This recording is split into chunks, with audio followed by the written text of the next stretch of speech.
ہو، آج تو تمہارا بھائی تھوڑی تکلیف دے دے اس کے نام خلاف رپورٹ کرتے ہو، اپنا پیسہ چوکیوں میں، تھانوں میں، کچہریوں میں، عدالتوں میں تم دے رہے ہو، غیر مزے لے رہے ہیں تمہاری دولت کے۔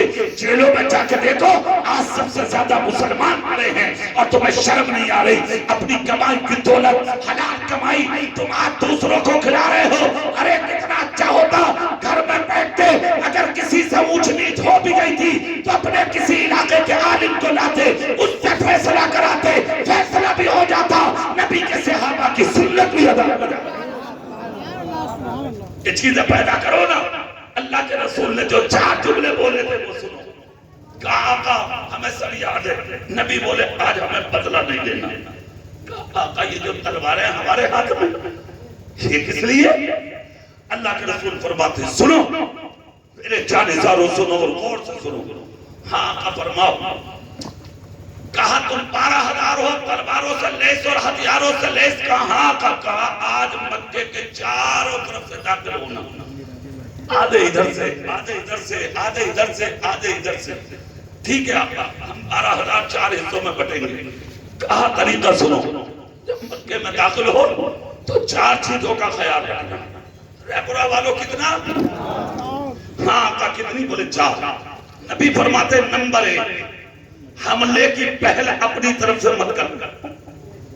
نمبر 2 اگر وہ حملہ کر بھی دیں تو کسی بچے کے تیر مت مارنا۔ نمبر 3 وہ حملہ کر بھی دیں تو کسی بوڑھے اور کسی عورت کی طرف تیر مت چلانا۔ نمبر 4 جس کا دروازہ بند ہو دیوار کود کر اس کے گھر میں حملہ مت کرنا۔ قسم کھا کے بولو یار یہ جملے کسی امن پسند ہی کے تو ہیں،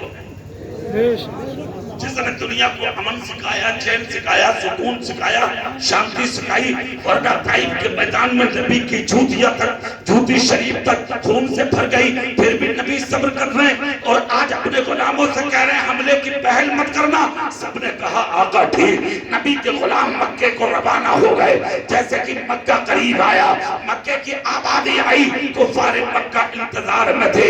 کفار مکہ نے دیر کیے بغیر حملہ کر دیا اور حملہ بھی اس گروہ پر کیا جس میں خالد ابن ولید تھے۔ 2 صحابی موقع پر شہید ہو گئے۔ خالد ابن ولید نے تلوار نکال لی اور تلوار نکال کے بولے یار نبی نے یہی تو کہا تھا کہ حملے کی پہل مت کرنا، یہ کب کہا تھا کہ شہید ہو جاؤ تب بھی تلوار مت نکالنا؟ جب تلوار نکالی تو خالد ابن ولید خدا کی قسم اللہ کی تلوار ہے، یہ تلوار جب چلائی ہے خدا کی قسم لاشوں کے ڈھیر لگا دیے، خون نالیوں میں بہنے لگا، پرندے گوشت کے ٹکڑے اٹھا کے بھاگنے لگے۔ نبی کو خبر ملی رحمت والا نبی، شان والا نبی، عزت والا نبی، نور والا نبی، جس کا اخلاق عظیم ہے، وہ اونچے اخلاق والا نبی دوڑ کر آئے، دستے نبوت اٹھایا۔ خدا کی قسم سراپا نور تھے مصطفیٰ۔ 12,000 کے بیچ میں جب نبی کا دستے مبارک چمکا تو آنکھیں چلی آ گئی۔ نبی نے کہا اے جانثارو تلواریں روک دو، نیچے آ گئی تلواریں۔ کہا سب میرے پیچھے آ جاؤ۔ سب نبی کے پیچھے ہو گئے۔ کفار مکہ سہم گئے، ایک جگہ بیٹھ کے گردن جھکا کے آج 12,000 تھے اور یہ مٹھی بھر تھے۔ چاہتے نا تو چنا کتنا اٹھا کے ایسے ڈال لیتے منہ میں، مگر کیا شان ہے میرے رسول کی، زور سے زور سے کیا شان ہے میرے رسول کی۔ 12,000 کو پیچھے کیا، نبی آگے ہوئے۔ ایک بہت قیمتی جملہ ہے نور بھائی، ہاں اس پر توجہ دیں ریپورا والے، اور اگر دل سے سن لیا یہ جملہ اور سینے کی تختی پر کندھا کر لیا، زندگی میں نسلوں میں بھی کوئی وہابی پیدا نہیں۔ سن لو، کفار مکہ کے سامنے نبی نے ایک جملہ بولا تھا، اور وہ جملہ کیا ہے کہ نبی ہجرت کر رہے تو ہجرت کے 3 دن پہلے اللہ کے رسول نے کفار مکہ سے مخاطب ہو کے کہا تھا کعبے کی چابی کسی کے پاس رکھی ہے مجھے دو، میں کعبے کا دروازہ کھول کر دیدار کرنا چاہتا ہوں۔ وجہ تخلیق کائنات ہے میرے نبی کی ذات، کعبہ صدقہ ہے میرے رسول کا۔ اسی لیے تو بریلی کے اعلیٰ حضرت نے کہا تھا حاجیو آؤ شہنشاہ کا روزہ دیکھو، کعبہ تو دیکھ چکے، کعبے کا کعبہ دیکھو۔